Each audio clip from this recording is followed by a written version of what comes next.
Okay, welcome back. It's 10:30 promptly, and I hope you had time to get your second cup of coffee, perhaps. Drew will now present the science investigations and the measurement requirements, and also the important traits of the charged particle measurements. And you have exactly 40, well, now you have 39 minutes. And after that, I will cut you off. Thanks, Thank you, Drew. Pontus. Oh, of course. Thank you, Pontus. And you guys can hear me okay? Yes. Excellent. All right. So first of all, I'm honored to be here. Thank you for the chance to talk here. I'd like to thank in particular Peter and Matt, who have been my co-leads and helping me along the way with this whole thing.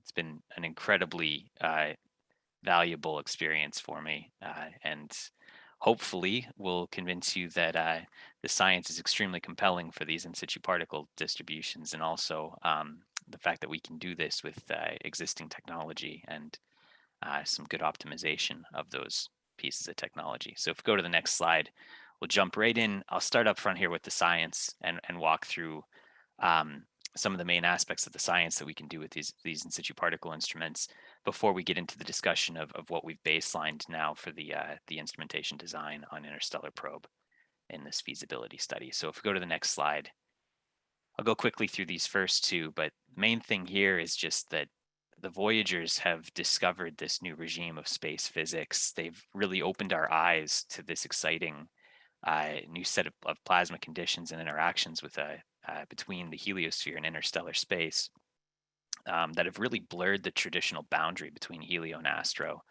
The main point of this one is the outer heliosphere and the local interstellar medium is truly this transdisciplinary area of study. And I'll talk a little bit about each of the blow up points here as we go through these science slides. But main thing as well is just note on terminology with the local interstellar medium. Here I'm referring to that as basically anything in the interstellar medium that's not being affected by the heliosphere in any way, but it's still nearby. And then the very local interstellar medium, which is that part of the local interstellar medium that's being affected by the heliosphere in some way.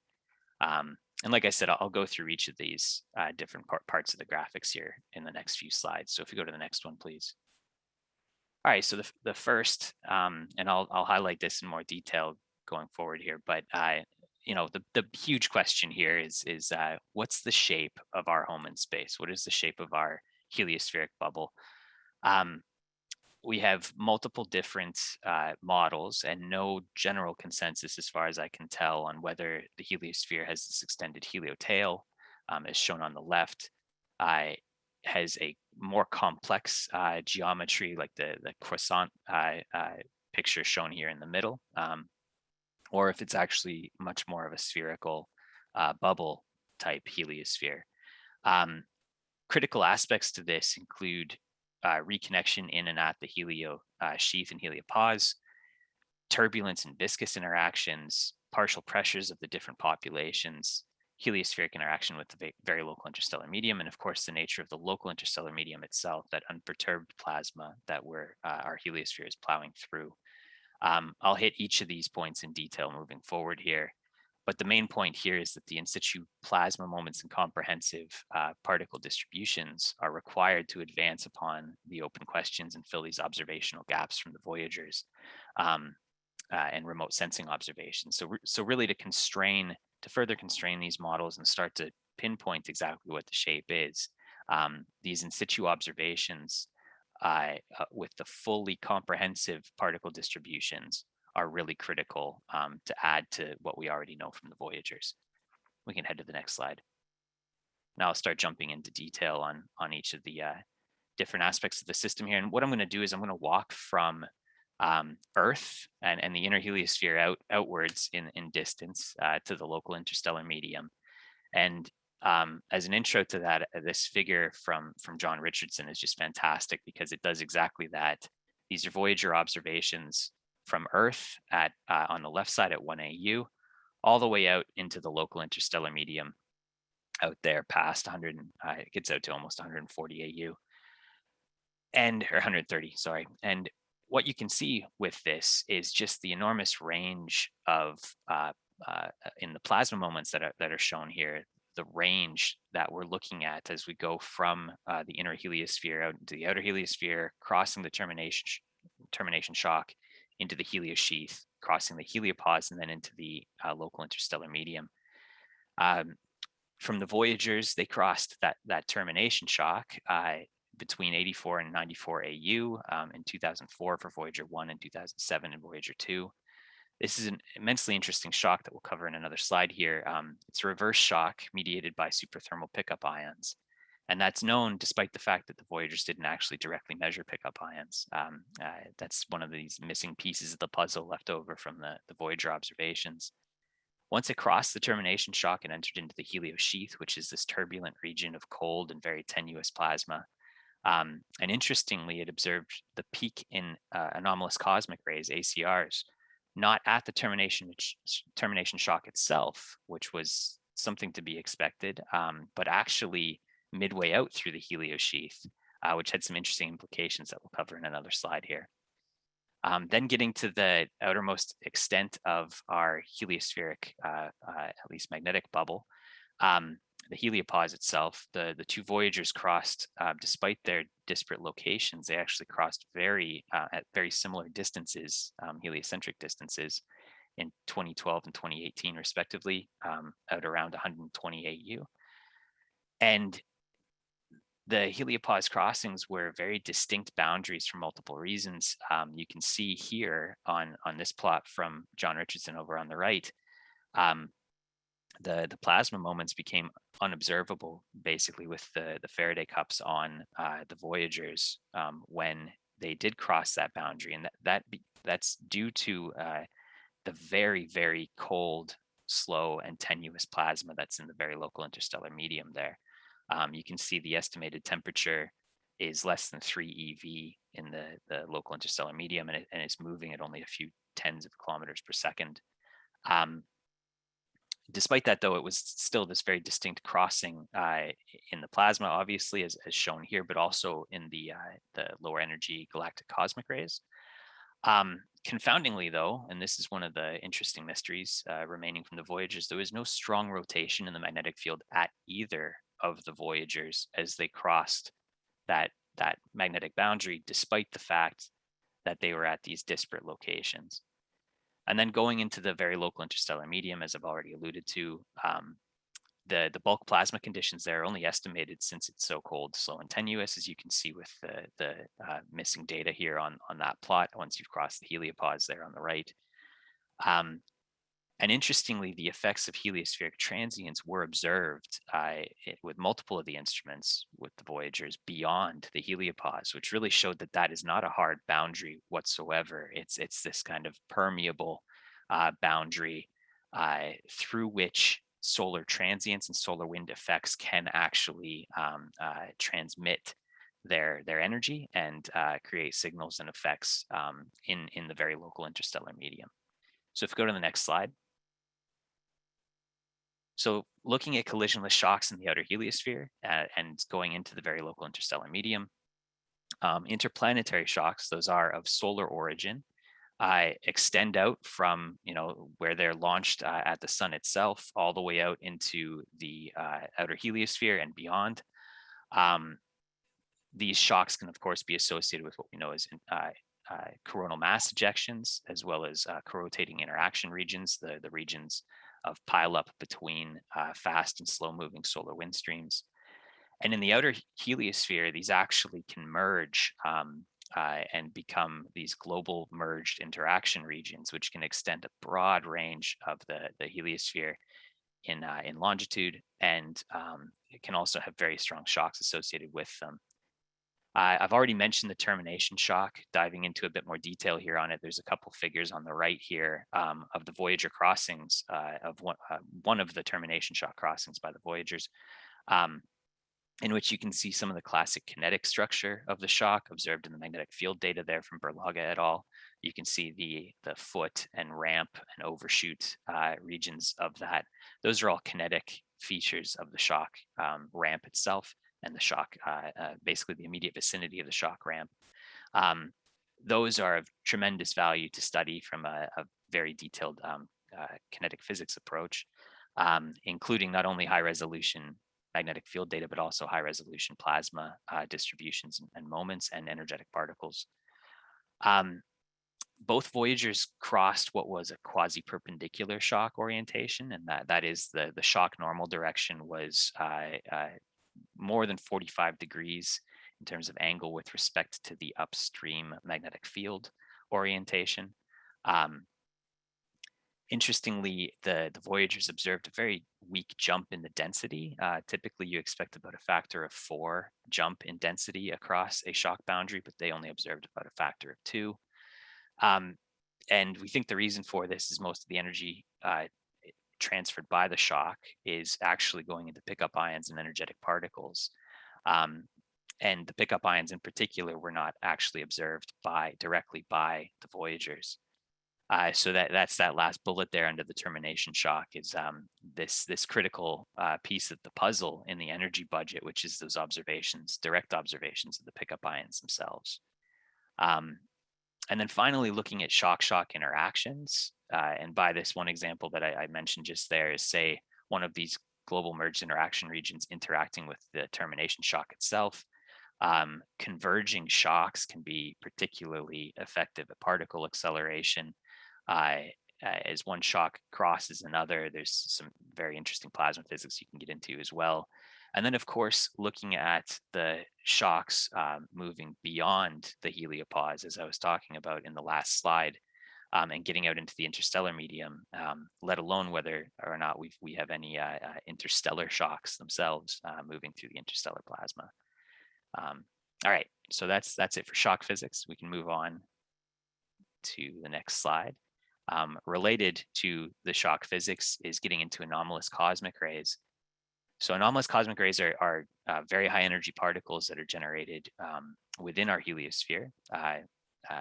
They peak in the ACR spectrum was observed by the Voyagers, not at the termination shock itself, but actually beyond that in the heliosheath, which was an unexpected finding. These are some really nice figures highlighting basically that exact point.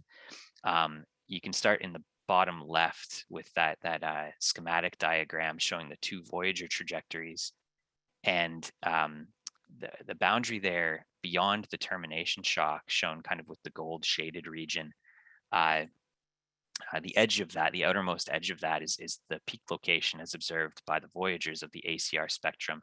And if we come over to the right, this figure from McComas et al. 2019, what they've plotted there is the galactic cosmic ray rate on the x-axis versus the anomalous cosmic ray rate on the y-axis, which is an interesting way of showing this because the trajectory of the Voyager basically is moving from the left to the right here. And you can see the termination shock and heliopause marked there. And then there's that disconnection point in which the ACR rate peaked and started turning over and actually declining again. Meanwhile, the GCR rate, the galactic cosmic ray rate, those cosmic rays coming from galactic origins outside of the heliosphere, continued to increase as you approach the heliopause. One model highlighted in that McComas et al. Paper focused on was the fact that this could indicate that the ACR population observed by the Voyagers at their 2 different locations was actually mapping to a different place along the termination shock surface itself, which has really interesting implications. And essentially, well, another thing too, to highlight the results from Decker et al. There as well. One of the main and very interesting pieces of observations from the Voyagers were these anisotropies in the energetic particles and anomalous cosmic ray populations. And what those anisotropies can actually tell you about, say, remote sensing of this boundary, the shock boundary itself. So we know that new observations are critical to testing some of these hypotheses and answering open questions on ACRs, in particular the acceleration mechanisms and what actually is doing the acceleration even remotely there at a different place along the shock. Does it have anything to do with shock orientation at that remote location? And critical to this is a couple points. First is ion composition, as well as getting some of the greater than 1 MeV electron observations. And the second one is actually the pickup observations again, because what we know about anomalous cosmic rays from, say, SAMPEX observations at Earth is that they're singly charged. And that means that the most likely source of those is probably the singly charged pickup ions that get ionized in the solar wind, picked up by it, and then can interact and be accelerated at that shock. Okay, if we go to the next slide. So here we go with the critical role of pickup ions, good transition from the last one.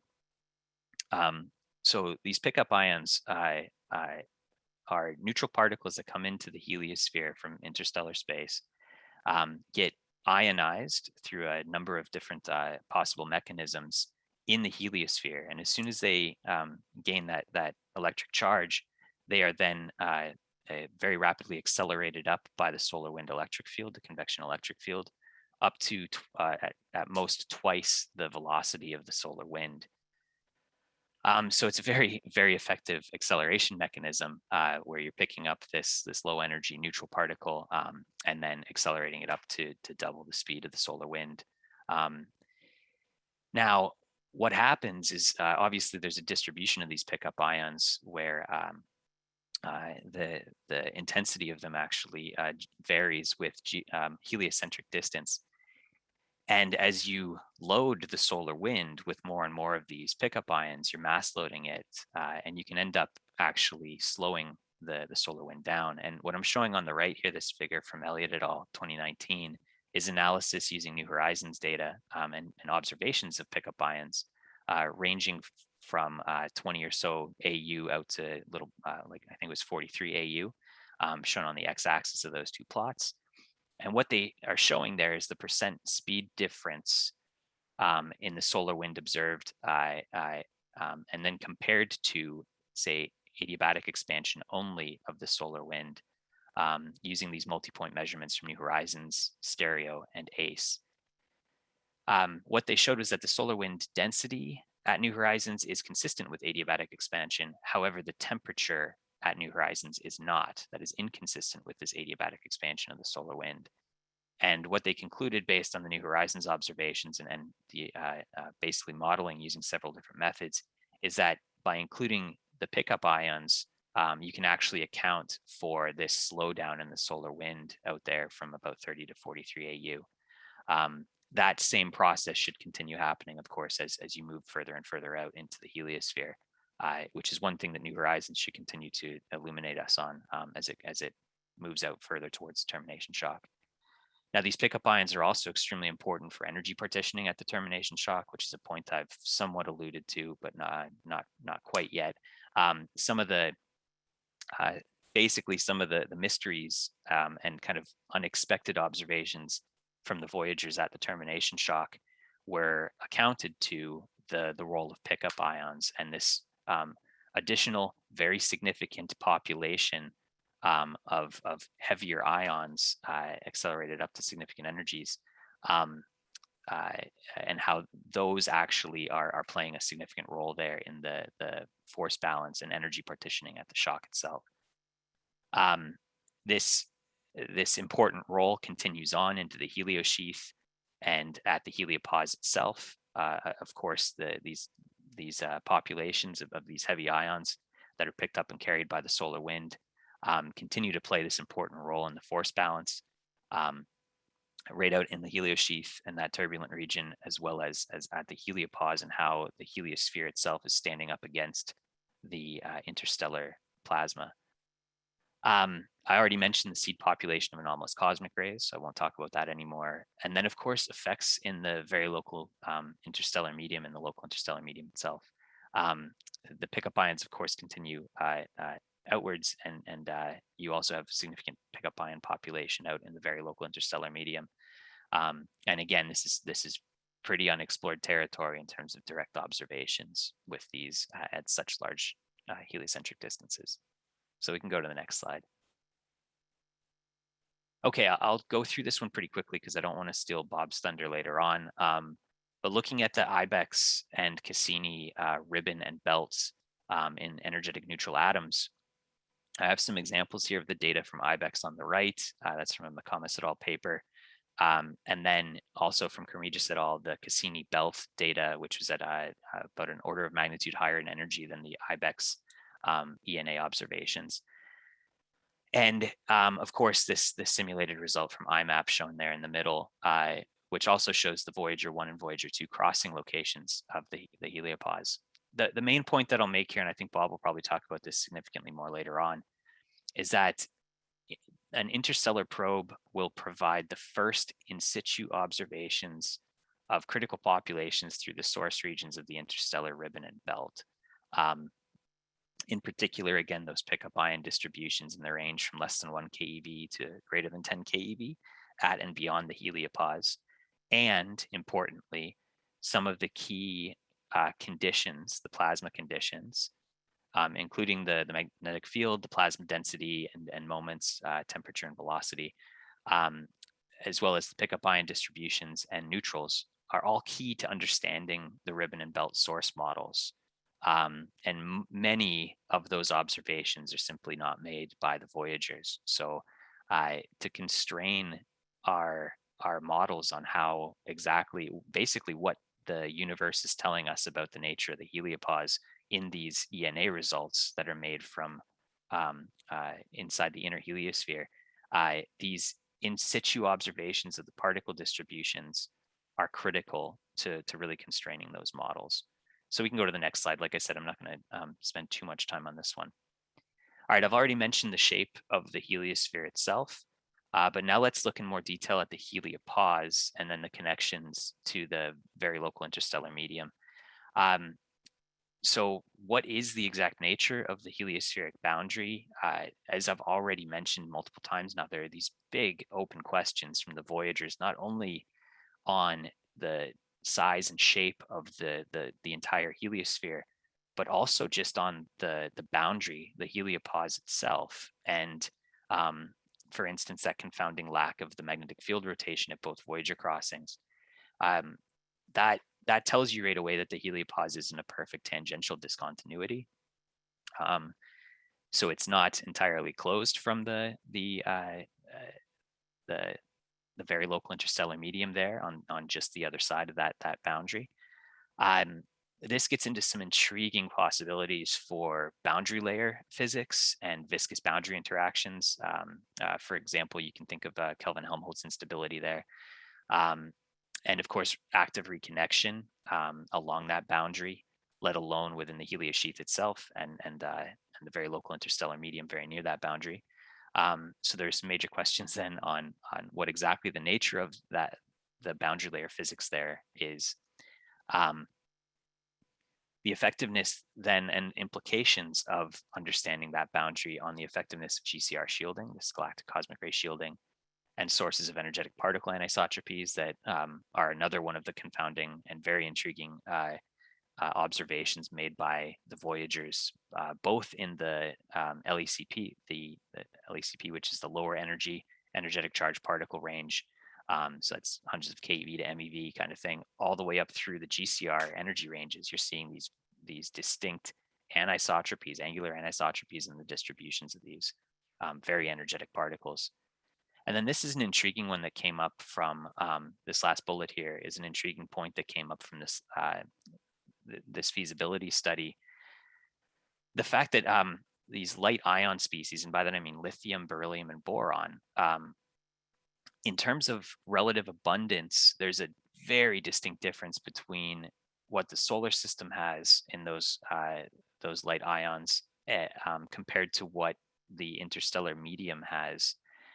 We know this from cosmic ray observations, which are shown down there in the bottom left from that Wiedenbeck et al. Figure. Considering the fact that those species are produced by cosmic ray spallation in the interstellar medium, as well as some stellar sources, extrasolar stellar sources, that is,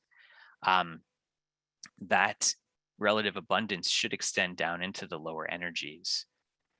And these ions, if they could be observed, may actually provide an important in situ observation that provides some remote sensing in terms of remote tracing of the connectivity across the heliopause and magnetic connectivity in particular that would enable those lighter species to cross that boundary and get into the heliosheath.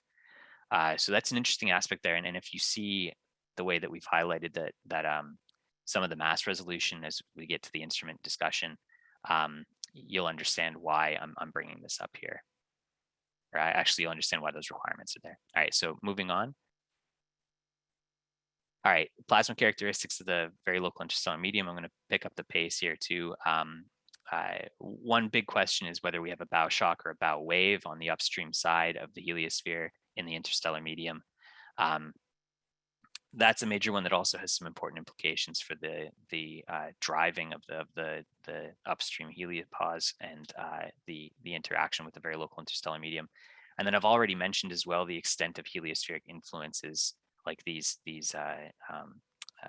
GMIRs extending out past the heliopause and into the interstellar medium, which is as shown in the examples of which are shown in that figure from Washimi et al., where you see these high ram pressure structures extending out past the heliopause and continuing to propagate into the interstellar plasma. All right, next slide. And then finally, just the nature of the local interstellar medium itself. So the unperturbed local interstellar medium that is not being affected by the heliosphere in any way. We have no observations of that yet. Yet what we do know is that plasma is one of those key ingredients in the material that fills the void between the stars. And of course, also a key ingredient in the physics that governs that material. All right, so moving on now to the instrumentation. Oh, cosmic rays. I'm sorry. No, go ahead. Next slide is perfect. I got ahead of myself. So we've heard the claim that the Voyagers have answered the great GCR questions, but I'm going to make the point that that's actually false. I don't think that the cosmic ray experts would agree with that statement. While they have measured, and you can see some of the observations here in this Cummings et al., these results, they have measured the cosmic ray population now in the very local interstellar medium. But if we go to the next slide,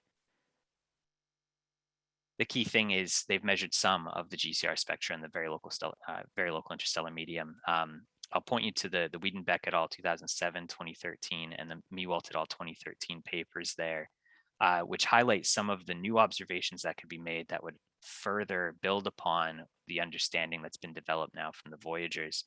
Key thing here would be isotopic mass resolution and spectra of rare and telltale nuclei. And what I mean by that is, for example, radioisotopes and these cosmic ray clocks that have a distinct half-life. Measurements of these can actually reveal the source times and locations of GCRs, which was something that was not possible with the Voyagers. More comprehensive electron GCR spectra, particularly in the unobserved range from the Voyagers. And then the possibility of getting into actual antimatter as well is an interesting aspect here that I just want to raise and keep that open for future discussion. But again, the GCR physics here and new observations of the kind of unobserved GCR spectra from the local interstellar medium is, again, a truly transdisciplinary field here that spans helioplanetary and astrophysics. I've thrown planetary in there too because of course, the seeding and significance of radiation from GCRs to life. All right, if we go to the next slide now, this is getting into the instrumentation. So next slide. All right, so those science objectives that I just outlined are some of many of the topical and compelling science that can be done with an interstellar probe to build upon what the Voyagers have already done with their discoveries. All of these science topics that I've mentioned require these in situ particle measurements with particle distributions, composition, and plasma moments. To do this right, we've determined that we need at least 4 instruments. We'll have the PLS, which is the thermal plasma distributions and moments, the PUI pickup ions, which also will include then the heavy species thermal distributions extending into the superthermal and then the low energy of the energetic particle range. EPS, which is superthermals and energetic particles and getting into the low cosmic ray range. And then of course the CRS, which is the cosmic rays covering anomalous to galactic in their energy range. With these, the interstellar probe cannot not only answer outstanding questions from the Voyagers, but also enable these new transdisciplinary discoveries at the frontier of heliophysics and really, bridging over that kind of arbitrary divide really into astrophysics, we can really continue to just showcase how heliophysics in many ways is in situ astrophysics. Moving to the next slide. All right, and I think we skipped one there with the, yep, here we go. So the example model payload, I will not spend much time on this one. You've already seen this, and I'll talk about it a little bit with one of the next slides. I'm just highlighting here the 4 instruments in the suite here. So PLS, PUI, EPS, and CRS. And I'll talk about how they're oriented on the spacecraft and everything coming up. So we can move ahead to the next slide. All right, so I'm going to walk through with the next 4 slides each of the instruments. Like I said already, PLS covers the thermal plasma distribution of moments. One of the big trades here is whether we'll be doing composition with this instrument. And this gets down to the bottom there between looking at whether we can deliver on the required observations with Faraday cups, as was done with the Voyagers, or if we want to go with an electrostatic and time of flight system, such as the Parker Solar Probe Span A that's being shown in the bottom there. So this is an open trade, and it needs to be done here. In particular, considering also the pickup ion instrument and how that will definitely cover composition, and whether that will be sufficient for also the requirements here on the science and the thermal range. I won't walk through each of these details here, but really, as Pontus mentioned, just focus on the trades themselves.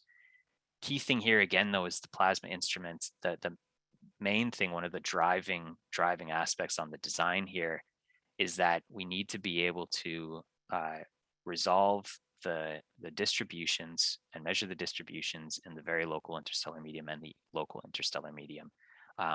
That's the unexplored territory here that's so critical. So we need to make sure that this instrument in particular can provide at least the plasma moments from those unexplored regimes.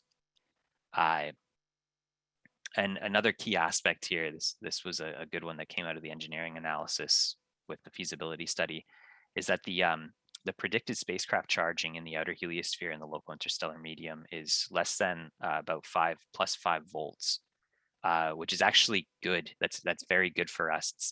We would dread if it was higher. That makes this a bit more approachable in terms of an observation that we can actually make. So that was good news that came out of the analysis. All right, moving to the next slide. Getting into the pickup ions. One of the key things here is this is an improvement that's been made over the last year, or I guess an update that's been made over the last year, is the addition of this pickup ion instrument.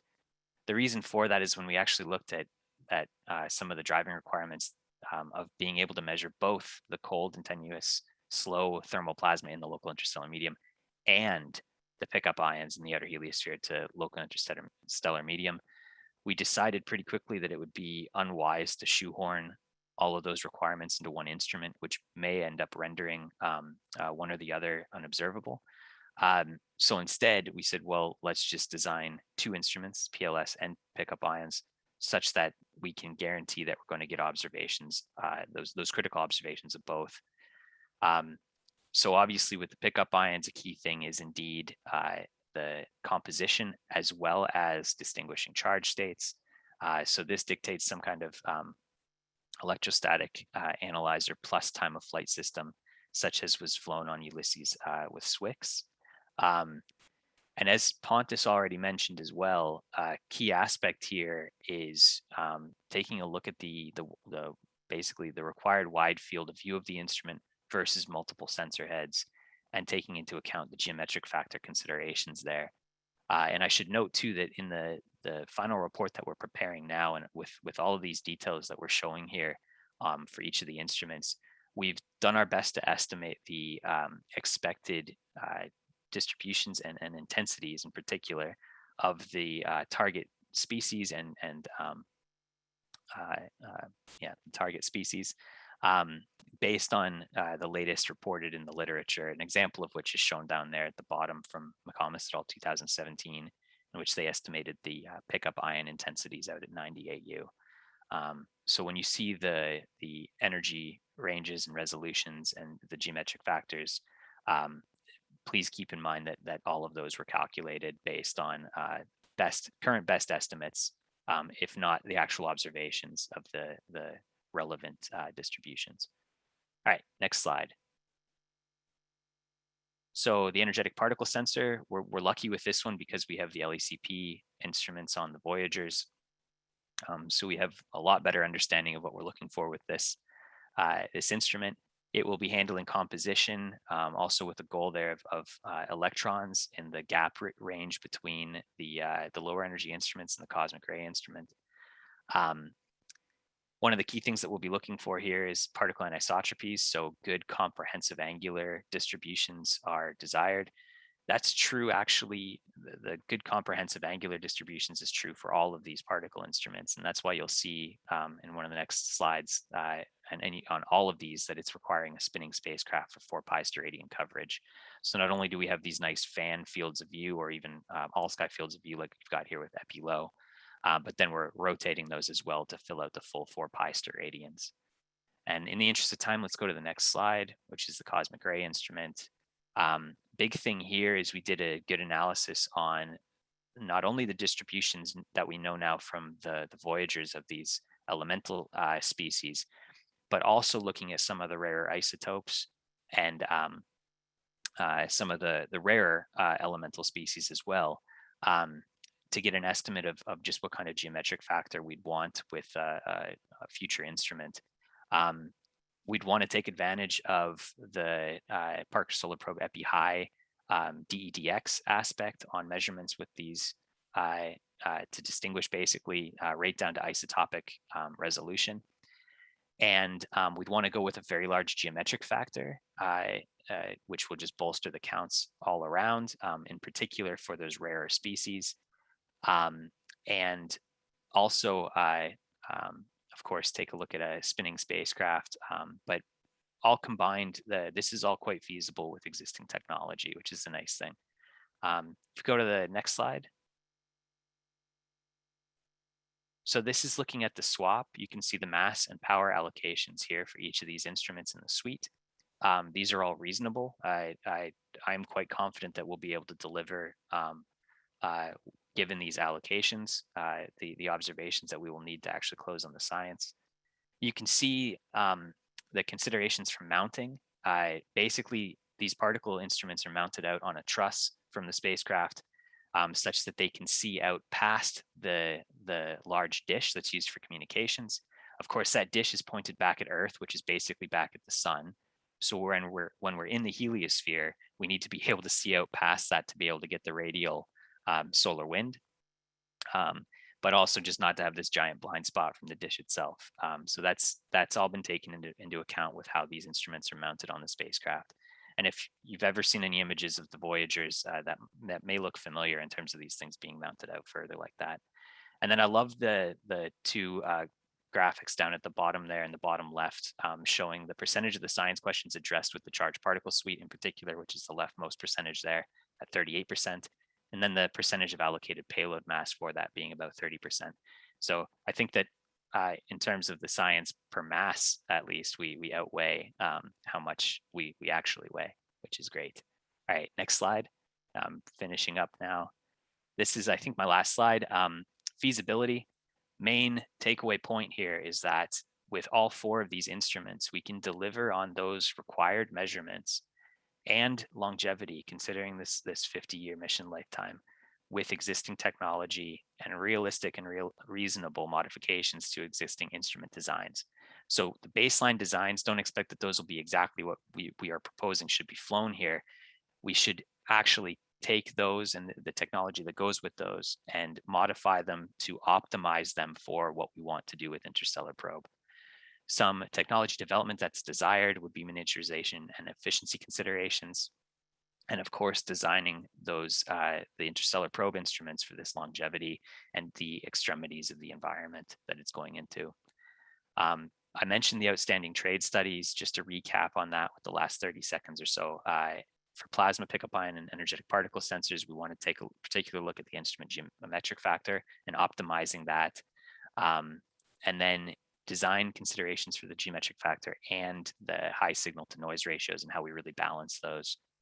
For the plasma instruments, I mentioned the ESA plus time of flight versus Faraday cups, and whether composition is actually necessary for that instrument, considering we'll have composition with the pickup ions, in particular for the heavier species. SNR, the signal to noise ratio for the pickup ions, and reducing that is a major consideration that needs to be looked into. This considers looking at reduced MCP areas and as well as SSD, the solid state detector thicknesses.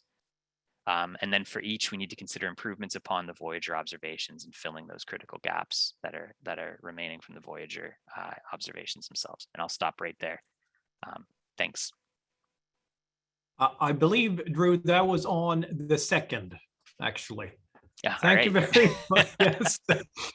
Thank you very much. I mean, yeah, thank you very much for an excellent sort of review of all the science investigations here and this deep dive into the instrumentation. It is now 11:10, and I don't see any questions, open questions at all in the Q&A. So why don't we do like this? Let's go and stretch our legs for 10 minutes, and then we will reconvene at 11:20 promptly here. And this is 11:20, of course, Eastern time. And then we will do Fields and Waves with Stuart Bale. So see you in about 9 minutes from now.